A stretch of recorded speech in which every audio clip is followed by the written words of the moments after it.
Good morning, welcome to Hindi is Easy. Today we are going to do the reading of the new lesson Sheikh और Rasagulla, lesson number 14, class 4, Bani Hindi Patmala.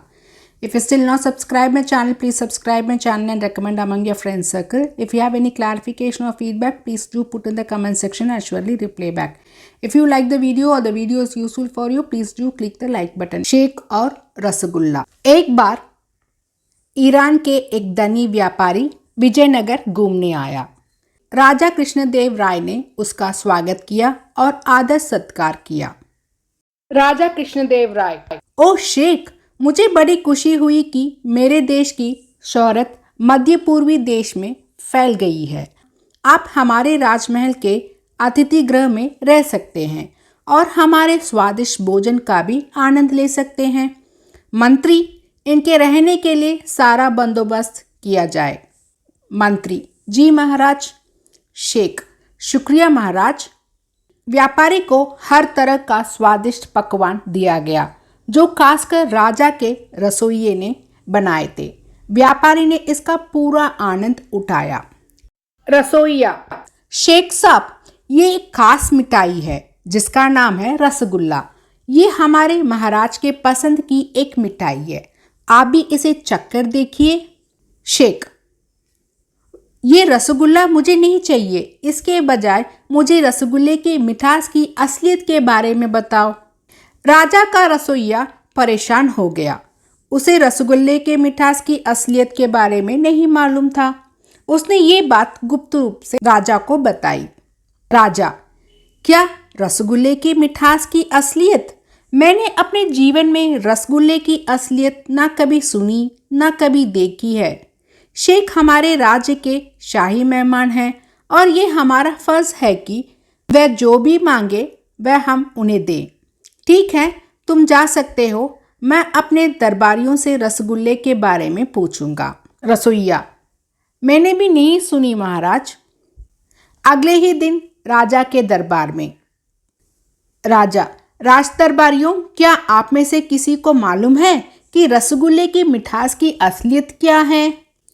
राज दरबारियों: महाराज, रसगुल्ले की मिठास की असलियत? मुझे लगता है वह हमसे चालाकी कर रहे हैं। महाराज, यदि तुम नहीं जानते तो इसे कैसे चालाकी कहते हो? क्यों तेनालीराम, तुम्हें भी नहीं मालूम कि वह क्या है? तेनालीराम: मैं जानता हूँ महाराज। कल मैं शेख को रसगुल्ले की मिठास की असलियत के बारे में बताऊंगा। इसके लिए चांदी का कटोरा और दरादार चूड़ी चाहिए। राजा: तुम्हें जो चाहिए वह मिलेगा, लेकिन हम सब जानना चाहेंगे कि रसगुल्ले की मिठास की असलियत क्या है। इसलिए कल मैं शेख को भी यहाँ बुलाऊंगा।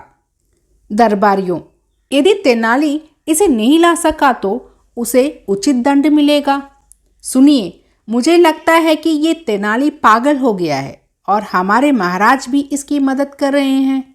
अगले ही दिन राजा अपने दरबार में उस व्यापारी के साथ आए और अपने सिंहासन पर बैठ गए। तेनालीराम अपने हाथ में कटोरा लिए दरबार में आया। कटोरे को उसने मलमल के कपड़े से ढक रखा था। राजा: तेनालीराम, रसगुल्ले की असलियत क्या है? पहले मुझे देखने दो। तेनालीराम: माफ कीजिए महाराज, पहले हमारे मेहमान इसे देखें और खाएं। तेनाली ने मलमल का कपड़ा उठाया और कटोरा व्यापारी के हाथ में रख दिया। उस कटोरे में गन्ना था। व्यापारी ने उसे उठाकर बड़ी खुशी से खाया। व्यापारी: वाह भाई वाह, मैंने यही मांगा था। राजा: तेनाली, तुमने रसगुल्ले के बदले गन्ने के टुकड़े दिए। तेनाली: जी महाराज, सारी मिठाइयाँ शक्कर से ही बनती है। शक्कर कहाँ से आती है? वह गन्ने से आती है। जड़ का अर्थ है स्रोत, इसलिए रसगुल्ले की मिठास का स्रोत यानी असलियत गन्ना ही हुआ ना। राजा: बहुत खूब तेनाली, मैं तुम्हारी अक्लमंदी की तारीफ करता हूँ। तुमने हमारे मेहमान को खुश किया और अपनी बुद्धिमानी से इस राज्य का नाम ऊंचा किया, जैसा तुम हमेशा करते आए हो। तेनाली: मेहमान नवाजी यानी अतिथि सत्कार बहुत अच्छी बात है। मेहमान खुश होते हैं तो आपको खुशी मिलती है। So in the next video we'll see the line bell and explanation. Thank you students.